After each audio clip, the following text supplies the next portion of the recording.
To learn about the off-grid lifestyle and to be inspired to live your dreams, click subscribe so you don't miss anything. Hit the bell notification. Okay, so I thought I'd come back to show you the root cellar that I've been digging out. It's been a few days since I've showed you any progress to this. Now, before you say, oh my goodness, there's so much trash around, give the troll something to talk about. I looked before I turned on the camera just so I could explain everything. We got boxes over here. Carolyn's going to take those down to the garden. She's going to lay those out so she can kill the grass. Those two jugs over there, that's our little collection. There's glass everywhere, so we put glass in the jugs. That way we can take that off. Here's our pile of metal. So next time we go into town, we can take metal to the scrapyard. Back to the root cellar. As you know, I've been digging a root cellar.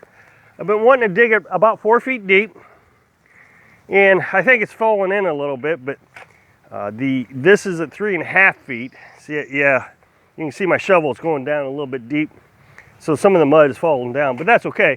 It'll be easy to get out.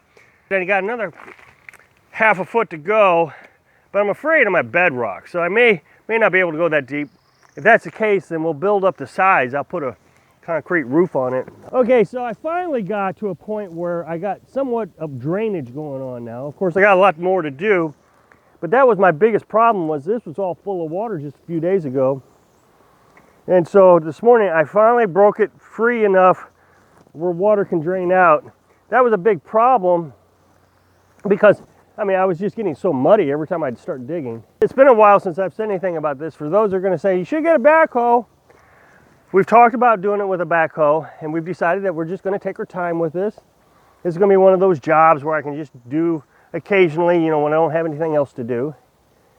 I know it's hard to see on camera. Every time I say that, then I go and edit the video, it's hard to understand that this is actually a fairly significant slope. Maybe this will help you understand. I'm 3.5 feet deep down here, and then I'm almost, maybe an inch or two deep here. So that's how far down, just in that short distance, downhill. So I'm really happy with the progress I'm making. I gotta get these roots out. There's a lot more to do, don't get me wrong. But I suspect things are gonna be a little bit easier now that I got the ditch out. I can start digging pretty significantly over here now, because as you dig this down, this is just gonna fall right down into the hole. So this won't be hard to dig at all. This will just come right out like that. I only got to go over from the shovel over to here, and then the same distance over here. The ditch is in the center. And then what I'm going to do here is a French drain. So I'll put a PVC pipe in there with holes. Of course, you got to put a layer of gravel down, PVC pipe, and then cover it up with gravel again. And then down here, once I get outside the root cellar, I'll have to fill it up with dirt so the lawnmower doesn't pick up the rocks. But I did a French drain over here with the well, around the well, and a truckload of gravel is only 20 bucks. So this is going to take some time. It's going to take a year or so. People are saying I need to get it done before summertime, but I don't see why. As long as the ground's not frozen, I can actually work on it in the winter easier than I can in the summer because I don't get quite as hot. Now, yesterday you saw that I got the porch painted, and I just wanted to show you the other side of the building real quick while we're on this side. This house looks so nice. So you can see how well that just, again, I know I got my ladder and stuff out, but sure is pretty. I sure do like this place. So the other day I told you I was going to buy some chains for my lawnmower, back tires. Well, they came in yesterday, they came in early.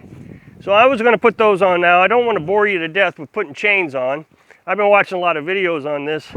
I've had chains on my lawnmower before. As soon as you buy something on Amazon, YouTube starts giving you all kinds of videos on how to do it. So I've been watching a few of those. It's not hard.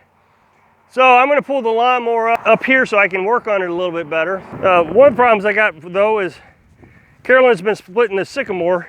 I've talked about the Sycamore before. This stuff is just so hard to split. But she's been using the manual log splitter and she's doing pretty good. She did this just yesterday. So that's pretty impressive. But the problem with Sycamore is that you can't hardly stack it either because it's so stringy. It's a mess. The only thing great about Sycamore is it burns pretty good. I like the way it burns, but everything else about it is just terrible. But we got it for free, so beggars can't be choosers, and we're going to do the best we can. I can't split it with them all. It just won't split. Now, what Carolyn will do is she'll get into one of these pieces. This is the core. You have an outer circle.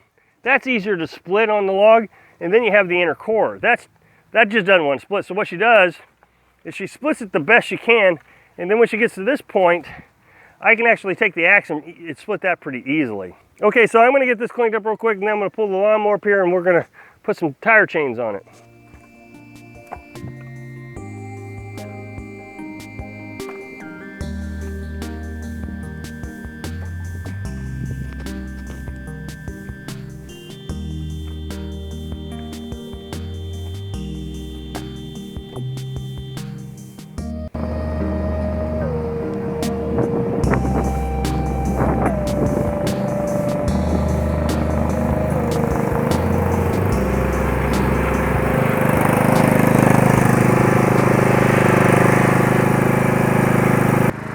Okay, so this is a spot where I can't back up because the hill is just too steep. I don't know if you can see the tread marks, but I'm going to back up so I can show you that it won't back up here. Then what I'm going to do is I'm going to put the chain on, I'm going to line the tire up right on that tread mark, and then I'm going to see if I can back up at that point.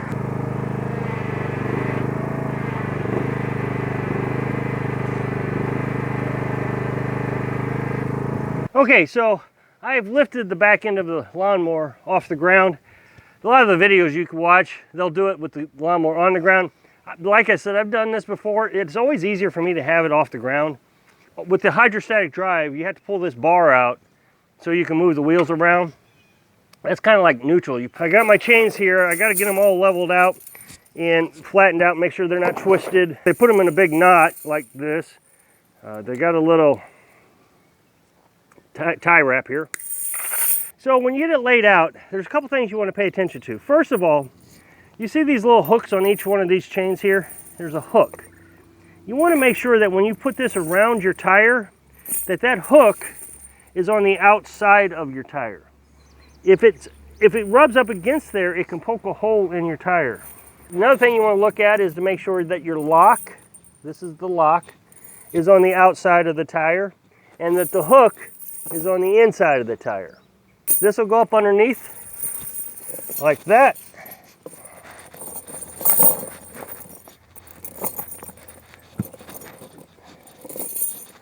Now, something I forgot to do that I'm going to do right now is I'm going to deflate the tire so I can get it to squeeze in as tight as possible, because you want these chains to be very, very tight.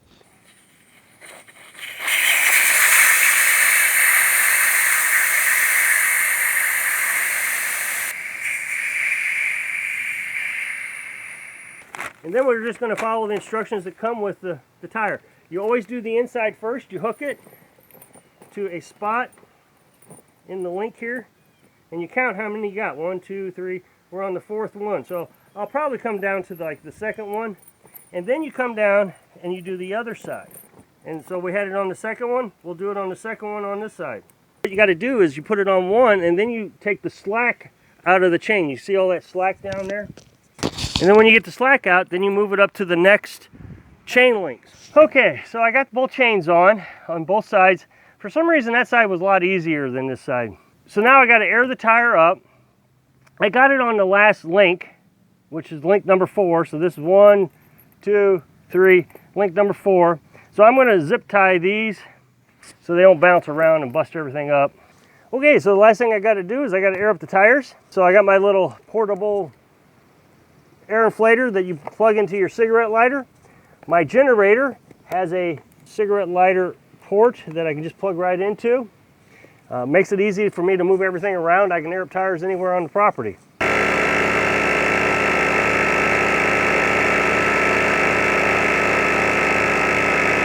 Okay, so I got the camera pointed towards the tracks that I made when I tried to back up earlier. So I'm going to give this a try with the chains, see if I start spinning.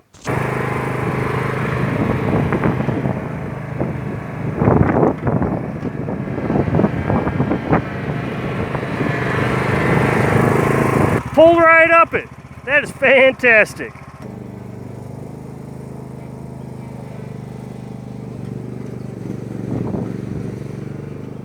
So I took it all around the property trying to get it stuck. This spot here, this is the front entrance to the house here. And I'd always get stuck in this ditch because the mower is wider than the walkway. So that one side would fall off in the ditch. Well, now it just barreled right through. I mean, you can see that it really tore it up and drug me through it. You saw me in this huge ditch over here. I went straight up it. That was impossible to do before. I mean, it just wouldn't go. Those chains made a huge difference. And the thing is I saved, like I said in the video the other day, $110 doing it this way. Well, shipping costs I didn't count into that. This is just straight cost. I'm very excited that now we actually have a tool around here that is going to make a big difference. So I hope I can inspire you to make your equipment better when you're living your dream.